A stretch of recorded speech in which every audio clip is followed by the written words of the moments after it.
এবার ফের ইডি তৎপরতা শহর জুড়ে কলকাতা, মুর্শিদাবাদ, বনগাঁ, হাওড়া সহ একযোগে 12টি জায়গায় রেশন বন্টন দুর্নীতি মামলায় শুরু হয়েছে তল্লাশি। সরাসরি আমাদের দুই প্রতিনিধি পোদ্দারকোট থেকে সুকান্ত মুখোপাধ্যায় এবং লঞ্চনা রোড থেকে প্রকাশ সেন। আমি প্রথমে প্রকাশের কাছে চলে যাব। প্রকাশ, কি জানা যাচ্ছে? দেখো, তোমাকে বলে দিই, তোমার মনে থাকবে রেশন বন্টন দুর্নীতি মামলায়, যে মামলায় প্রাক্তন খাদ্যমন্ত্রী জ্যোতিপ্রিয় মল্লিক সহ একাধিক ব্যক্তিদের গ্রেপ্তার করা হয়েছিল, সেই মামলায় আজকে সকাল থেকে ফের তৎপর ইডি আধিকারিকরা। আমরা দাঁড়িয়ে রয়েছি লঞ্চনা রোডে একজন ব্যবসায়ীর বাড়ির সামনে, বসন্ত কুমার সারাফ, এবং তুমি দেখতে পাচ্ছ ব্যবসায়ীর যে ফ্ল্যাট, সেই ফ্ল্যাটের বাইরে কেন্দ্রীয় বাহিনী জওয়ানরা ফ্ল্যাটের বাইরে কিন্তু দাঁড়িয়ে রয়েছেন এবং ফ্ল্যাটের গেট কিছুক্ষণ আগেই খোলা ছিল। আমরা দেখলাম পরিবারের সদস্যদের নিয়ে ফ্ল্যাটের ভেতরে তল্লাশি অভিযান চলছিল। এবং তোমাকে বলে দিই যে শুধুমাত্র এই লঞ্চনা রোড বা কলকাতায় নয়, কলকাতার বাইরেও কিন্তু হাওড়া, মুর্শিদাবাদ, বনগাঁ, রানীগঞ্জ একাধিক জায়গায় কিন্তু তল্লাশি অভিযান চলছে। মোট 12টি জায়গায় তল্লাশি অভিযান চলছে। কেন তল্লাশি অভিযান? ইডি সূত্রের খবর, রেশন বন্টন দুর্নীতির মামলার তদন্ত করতে গিয়ে তারা একটি কোম্পানির নাম পান। সেই কোম্পানির কর্ণধার হচ্ছেন বসন্ত কুমার সারাফ, এবং তারা এটাও জানতে পারেন যে অভিযোগ উঠে আসে বা তথ্য প্রমাণে যেটা দেখা যায় যে এই কোম্পানির মাধ্যমে রেশনের যে মাল দিনের পর দিন কিন্তু পাচার করে দেওয়া হচ্ছে। অর্থাৎ আগে যে অভিযোগ ছিল যে রেশন থেকে যে মাল বা যে জিনিসপত্র সাধারণ মানুষের কাছে পৌঁছে যাওয়ার কথা, গম, চাল থেকে শুরু করে অন্য জিনিস, সেই সমস্ত মাল কিন্তু সাপ্লাই হয়ে যাচ্ছে প্রাইভেট কোম্পানিতে এবং সেখান থেকে কিন্তু বেরিয়ে যাচ্ছে অন্য জায়গায়। এবং সেই সূত্র ধরেই আজকে সকাল থেকে 12টি জায়গায় তল্লাশি অভিযান, মুর্শিদাবাদ, বনগাঁ, হাওড়া, কলকাতা সহ 12টি জায়গায়। এবং তোমাকে বলে দিই কিভাবে এই সিন্ডিকেট কাজ করতো, কিভাবে রেশনের মাল দিনের পর দিন একটা প্রাইভেট কোম্পানির মাধ্যমে অন্য জায়গায় পাচার হবে। তাহলে কি আরও কোনো প্রভাবশালী যোগ রয়েছে? তোমার মনে থাকবে জ্যোতিপ্রিয় মল্লিক, তাকে যখন গ্রেফতার করা হয়েছিল, চার্জশিটে কিন্তু একাধিক অভিযোগ, একাধিক তথ্য পেশ করা হয়েছিল ইডি তরফে।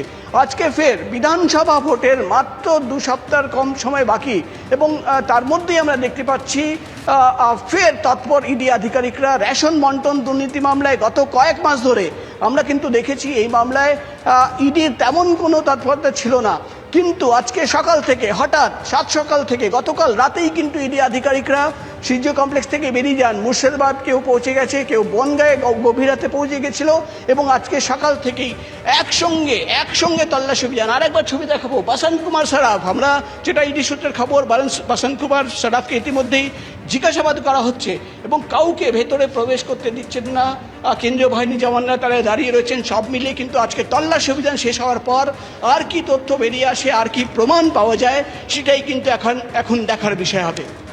প্রকাশ, তুমি সঙ্গে থাকো।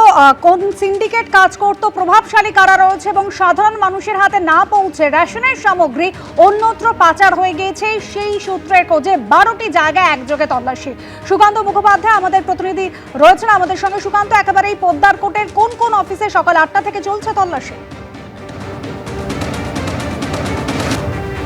দেখো, এখানে অর্থাৎ পোদ্দারকোটের 7 নম্বর ফ্লোর আমরা এই মুহূর্তে রয়েছি। 3 নম্বর গেটে যাওয়ার পরে এই যে ফ্লোরে আমরা এই মুহূর্তে রয়েছি, সেখানে মোট 6টি যে অফিস রয়েছে, তার অ্যাড্রেস কিন্তু একটাই রয়েছে। এই 6টি কোম্পানির নাম তোমাকে বলে রাখবো: MS accent deal trade private limited, Bengal biofuel, Baba international, Baba food industry, Koyal foundation এবং GRV এক্সাম ট্রেডার্স। এই যে 6টা কোম্পানির নাম তোমাকে বললাম, এই 6টা কোম্পানির কিন্তু যে ঠিকানা, সেই ঠিকানা কিন্তু এই একই অ্যাড্রেসের মধ্যে রয়েছে। তোমাকে একবার সরাসরি ছবিটা দেখাবে শান্তনু দত্ত, যেখানে CRPF বা কেন্দ্রীয় বাহিনী যারা রয়েছেন তারা বাইরে তাদের ডেপ্লয়মেন্ট রয়েছে, এবং ঠিক সামনে গিয়ে বাদিকে যে অফিস রয়েছে সেখানেই এদিন সকাল 8টা নাগাদ বাকি যে 12টি জায়গাতে তল্লাশি অভিযান শুরু হয়, একসঙ্গে কিন্তু এই কোম্পানির বা এই অফিসেও রেড হয়। এই মুহূর্তে এর ভেতরে কয়েকজন কর্মীরা রয়েছেন, কিন্তু যারা মূলত এই ব্রাঞ্চের দেখাশোনা করেন তাদেরকে এখানে আসতে বলা হয়েছে, তারা এই মুহূর্তে অফিসে নেই।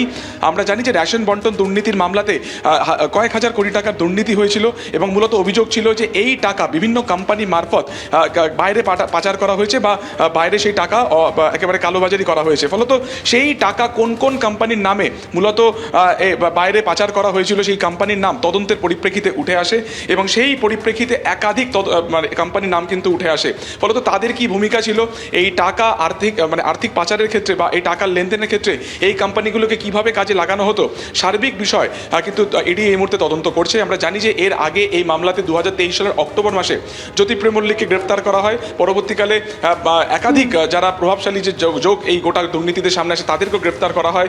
শঙ্কর আড্ডর বাড়িতেও কিন্তু একযোগে এই তল্লাশি অভিযান চালানো হয়েছিল।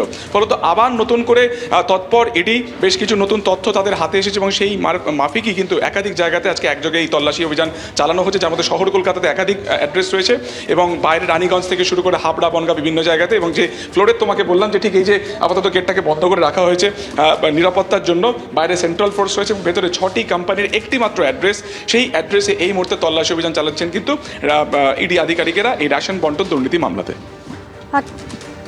সুকান্ত, ধন্যবাদ। আর এবার আপনাদের দেখাবো উত্তর চব্বিশ পরগনার হাবড়া। সেখানেও কিন্তু ইডি আধিকারিকরা তারা পৌঁছে গিয়েছেন। রেশন বন্টন দুর্নীতির মামলার তদন্ত শুরু হয়েছে, তল্লাশি শুরু হয়েছে সেই শেখ শাহজাহান, যেখানে একেবারে রেশন বন্টন দুর্নীতি মামলার তদন্তই কিন্তু সন্দেশখালিতে হয়েছিল। আপনারা জানেন মাঝে কিছুদিনের বিরতি আর মাত্র 2 সপ্তাহের কম সময় রয়েছে প্রথম দফা নির্বাচনে রাজ্যে, আর তার আগে ফের ইডি সক্রিয়তা রেশন বন্টন দুর্নীতি মামলায়। মিন্টো পার্কের অফিসের ছবি দেখতে পাচ্ছেন, সেখানেও পৌঁছে গিয়েছেন আধিকারিকরা। অর্থাৎ এই শহরের একাধিক জায়গা মিলিয়ে মোট 12 জায়গায় ইডি আধিকারিকরা তারা তল্লাশি করছেন।